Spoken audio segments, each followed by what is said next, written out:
कोई सोचता है, हमारे में से 100 में से 1% भी लोग नहीं सोचते हैं। क्या सोचते हैं कि हमें अच्छा हॉस्पिटल होना चाहिए, और फिर आप सरकार को पकड़ते हो, प्रशासन को गाली देते हो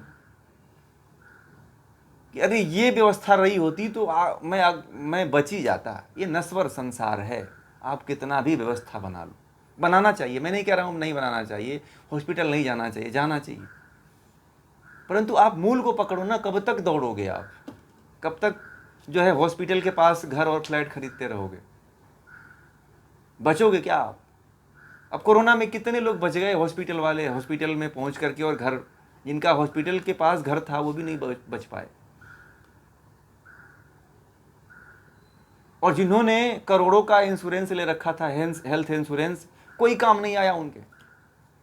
आया क्या? नहीं काम आया। फिर कंपनी ही मजा ले रही है उस पर।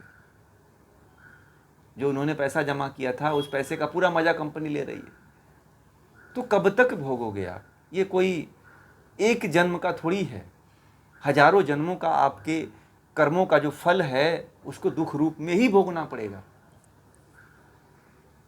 तो जागना तो पड़ेगा, चाहे आज जाग जाओ चाहे कल जाग जाओ, छूटना तो पड़ेगा ही।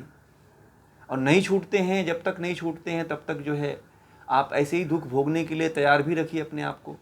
यदि संसार का मजा लेना चाहते हैं, संसार में रहना चाहते हैं, तो दुख भोगने के लिए तैयार रहिए। फिर संसार से यदि पूरी तरह से दुख से मुक्त होना है तो फिर उपाय करिए, फिर ज्ञान की तरफ जाइए आप। अविद्या को दूर करिए। अविद्या ही सभी दुखों की जननी है। अज्ञान ही, माया ही सभी दुखों को उत्पन्न करती है। और दुख से छूटने का जब तक आप उपाय नहीं करते हो तब तक ये जीवन बेकार है। इसलिए दुख से छूटने का उपाय करिए, दुख से मुक्त होने का उपाय करिए। और दुख हो रहा है तो दुख क्यों हो रहा है, कभी ये भी तो प्रश्न मन में उठाइए कि भगवान, कुछ लोग कहते हैं कि भगवान हमें ही बार बार दुख दे रहा है। अब पड़ोस वाले बड़े मजे में हैं, ठीक है, लोग कहते हैं कि दुख हमें ही मिल रहा है, परंतु हमारे पड़ोस के जो शर्मा जी वर्मा जी हैं वो बड़े मजे में, उनको कभी दुख ही नहीं होता है।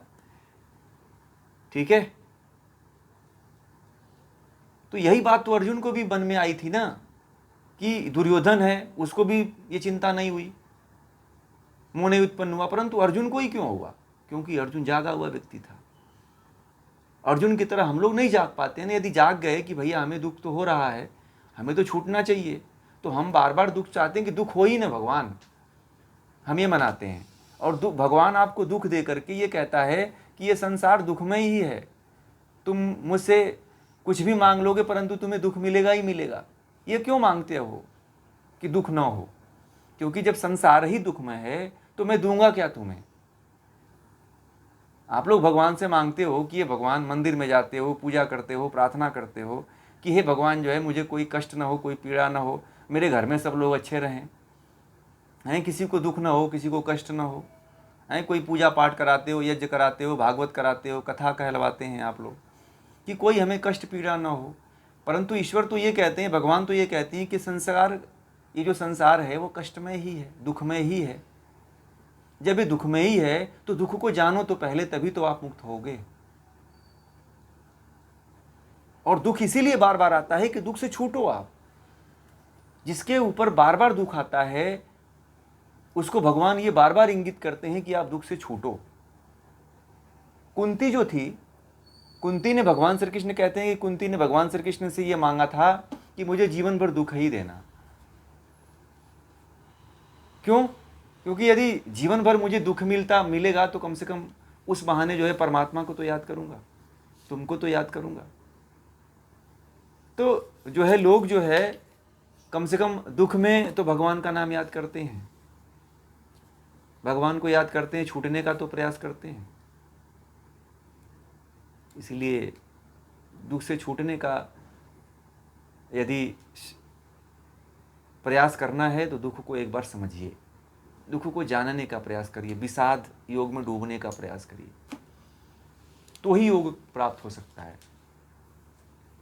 जितने भी सन्यासी आपने हमारे देश में हुए हैं, महापुरुष हुए हैं, उनके जीवन में आप उनके जीवन को उठाएंगे, देखेंगे तो उनके जीवन में सबसे पहले विषाद ही हुआ है। तब जाकर के वो योगी और सन्यासी और महात्मा और ये बने हुए हैं। किसी भी महापुरुष के जीवन को उठा लीजिए आप, बिना विषाद के कभी योग नहीं होता है। इसको भी अपने जीवन में नोट कर लीजिए, ये बहुत महत्वपूर्ण विषय है। ठीक है।